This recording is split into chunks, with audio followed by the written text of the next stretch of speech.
오늘 성경 말씀은 역대하 32장 24절에서 33절 말씀입니다. 그때 히스기야가 병들어 죽게 되었으므로 여호와께 기도하매 여호와께서 그에게 대답하시고 또 이적을 보이셨으나 히스기야가 마음이 교만하여 그 받은 은혜를 보답하지 아니하므로 진노가 그와 유다와 예루살렘에 내리게 되었더니 히스기야가 마음의 교만함을 뉘우치고 예루살렘 주민들도 그와 같이 하였으므로 여호와의 진노가 히스기야의 생전에는 그들에게 내리지 아니하니라. 히스기야가 부와 영광이 지극한지라.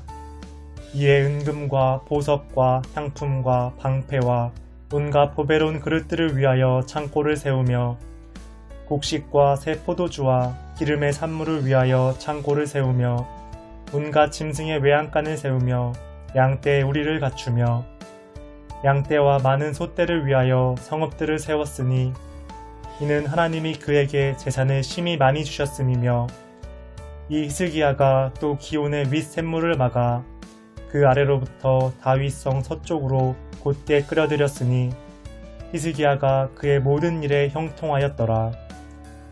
그러나 바벨론 방백들이 히스기야에게 사신을 보내어 그 땅에서 나타난 이적을 물을 때에 하나님이 히스기야를 떠나시고 그의 심중에 있는 것을 다 알고자 하사 시험하셨더라. 히스기야의 남은 행적과 그의 모든 선한 일은 아모스의 아들 선지자 이사야의 묵시책과 유다와 이스라엘 열왕기에 기록되니라. 히스기야가 그의 조상들과 함께 누움에 온 유다와 예루살렘 주민이 그를 다윗 자손의 묘실 중 높은 곳에 장사하여 그의 죽음에 그에게 경의를 표하였더라. 그의 아들 므낫세가 대신하여 왕이 되니라.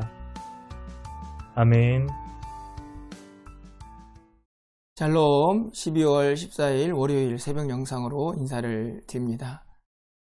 코로나19가 계속 확산되어 가고 있어서 또 이렇게 부득이하게 오늘부터 새벽의 말씀은 영상으로 함께 나누게 되었습니다. 힘들고 어려운 시기지만 여러분 믿음을 잘 지키시고 또 건강을 잘 지키시면서 이 시간들을 이겨낼 수 있기를 기도합니다. 오늘 우리가 읽은 본문은 남유다의 히스기야 왕의 일대기의 마지막 부분을 다루고 있습니다.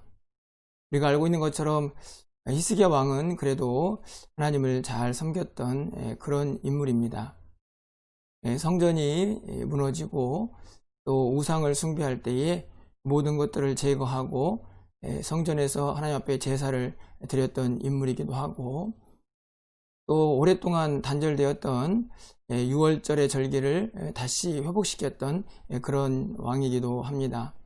뿐만 아니라 아수르 왕이었던 사느립과의 전쟁에서 대승을 거두고 많은 나라들로부터 종비함을 받는 그런 인물이기도 하죠. 하지만 그렇게 하나님을 잘 섬겼던 히스기야 왕도 안타깝게 한순간 무너지는 그런 모습을 우리가 발견할 수가 있습니다. 오늘 24절 말씀을 좀 먼저 보겠습니다. 그때에 히스기야가 병들어 죽게 되었으므로 여호와께 기도하매 여호와께서 그에게 대답하시고 또 이적을 보이셨으나. 히스기야가 병들었을 때에 그 상황들을 기록하고 있는 말씀입니다. 짧은 구절이기 때문에 이 내용을 잘 설명하고 있는 열왕기하 20장이나 이사야 38장, 39장에 가면 이 내용을 좀 더 자세히 살펴볼 수가 있습니다. 히스기야 왕이 병들어서 죽게 되었을 때에 하나님 앞에 통곡하면서 눈물로 기도합니다. 하나님께서 그를 고쳐주시겠다 약속을 하죠. 그 징표로 해가 뒤로 10도나 물러가는 그런 이적을 하나님께서 보게 하십니다. 그렇게 하나님 앞에서 기도의 응답을 받아 히스기야 왕이 15년의 생명을 연장받게 됩니다. 여기까지는 참 아름다운 모습이라고 볼 수가 있는데요. 오늘 본문에 있는 끝부분에서 이적을 보이셨으나 라고 하면서 그러나의 반전이 나타나고 있는 것을 발견할 수가 있습니다.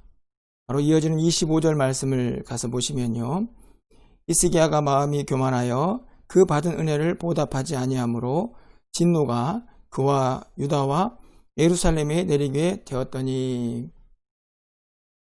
병고침을 받고 그렇게 하나님의 은혜를 입었지만, 그러나 성경은 그의 마음속에 교만이 일어났다라고 그렇게 기록을 하고 있습니다.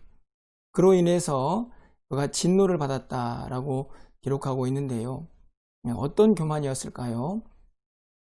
이 내용을 다루고 있는 이사야 39장 2절에 있는 말씀을 보면 이렇게 기록을 하고 있습니다. 히스기야가 사자들로 말미암아 기뻐하여 그들에게 봄을 창고 곧 은금과 향료와 보배로운 기름과 모든 무기고에 있는 것을 다 보여주었으니 히스기야가 궁중의 소유와 전 국내의 소유를 보이지 아니한 것이 없는지라. 이 말씀은 히스기야가 병들었다라는 소식을 듣고 바벨론에서 바벨론의 왕이 사절단을 보내게 됩니다. 이 사절단들은 왕의 편지와 예물을 가지고 이 히스기야 왕에게 도착을 하게 되는데요. 그것을 보고 히스기야가 기뻐서 그가 가지고 있는 궁중의 모든 보물들 뿐만 아니라 국내에 있는 모든 보물들을 그 사절단에게 보이지 아니한 것이 없다라고 그렇게 성경이 기록을 하고 있습니다. 오늘 이 모습을 성경은 그의 교만이라고 지적을 하고 있는 것이죠. 다시 말하면 그렇게 하나님을 잘 섬겼던 히스기야도 그의 마음속에 일어난 교만을 절제하지 못해서 한순간에 무너지고 있는 모습을 오늘 성경이 지적을 하고 있는 것입니다. 도대체 왜 히스기야는 그의 마음속에 교만이 일어나게 되었던 것일까요? 오늘 본문의 25절을 좀 다시 가서 보시면 상반절 말씀에 히스기야가 마음이 교만하여 그 받은 은혜를 보답하지 아니하므로 라고 기록을 하고 있습니다. 오늘 이 말씀을 보면 그의 마음이 교만해진 그 결과가 그 받은 은혜를 보답하지 아니하였다라고 기록을 하죠. 다시 말하면 교만하게 된 그 이유를 그가 받은 은혜를 망각했기 때문이라고 기록을 하고 있는 것입니다. 이 은혜의 망각 그리고 교만, 이 둘은 어찌 보면 항상 함께하는 것이라고 말씀을 드릴 수가 있습니다. 다시 말하면 마음이 교만해지면 하나님이 주신 은혜를 망각하게 됩니다. 뿐만 아니라 하나님의 은혜를 망각하게 되면 그의 마음속에 분명하게 교만이 일어나게 되는 것이죠.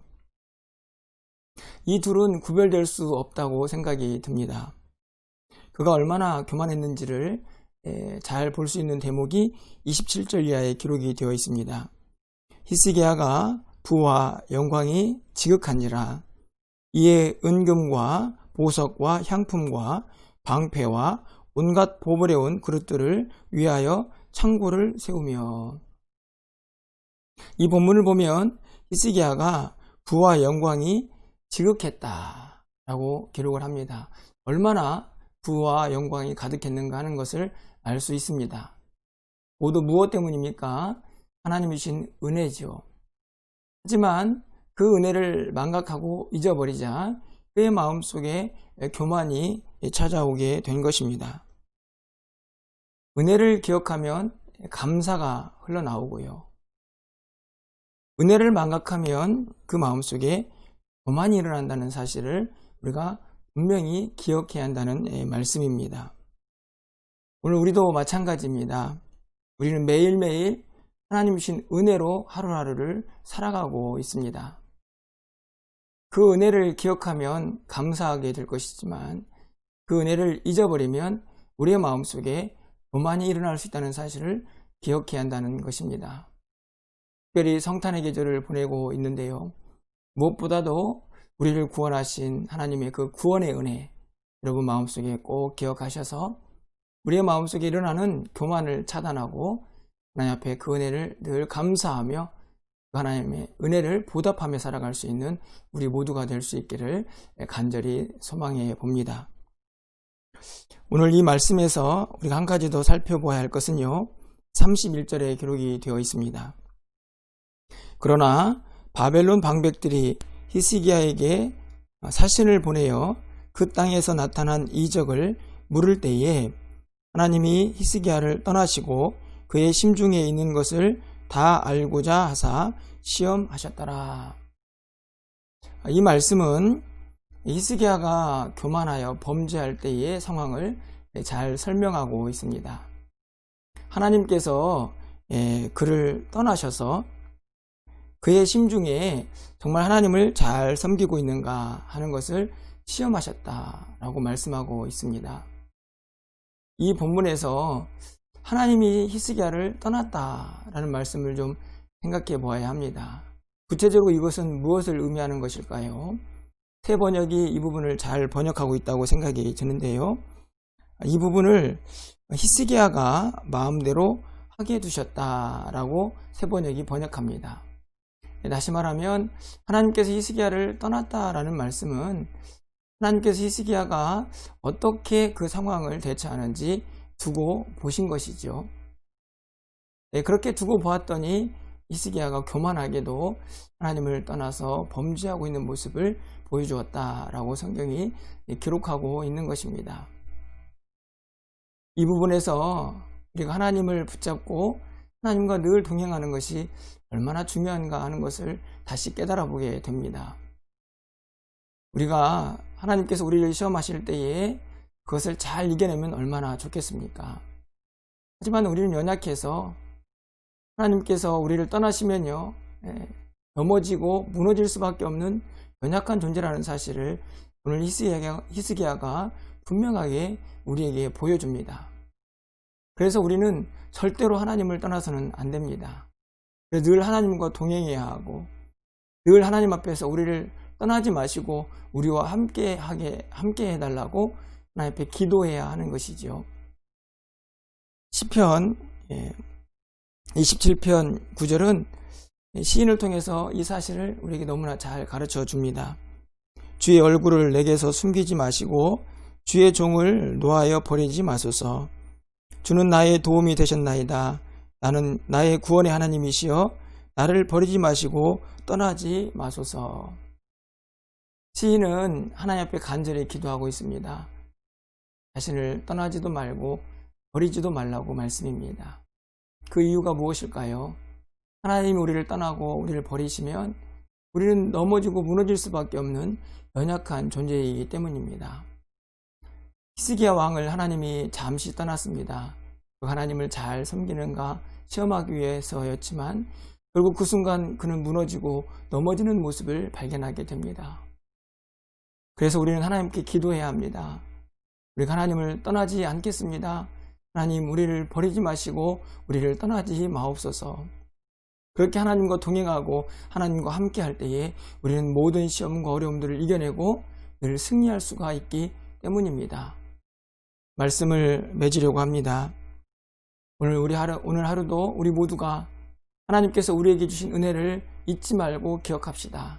그래야만 교만하지 않고 하나님의 은혜에 보답하며 감사하며 살아갈 수가 있습니다. 뿐만 아니라 하나님을 곁을 한순간도 떠나지 마시고 하나님 곁에서 꼭 붙어서 하나님과 동행하며 우리에게 펼쳐진 하루하루 삶을 날마다 승리하면서 하나님께 영광이 되는 귀한 삶을 살아가시기를 주님의 이름으로 간절히 축원합니다.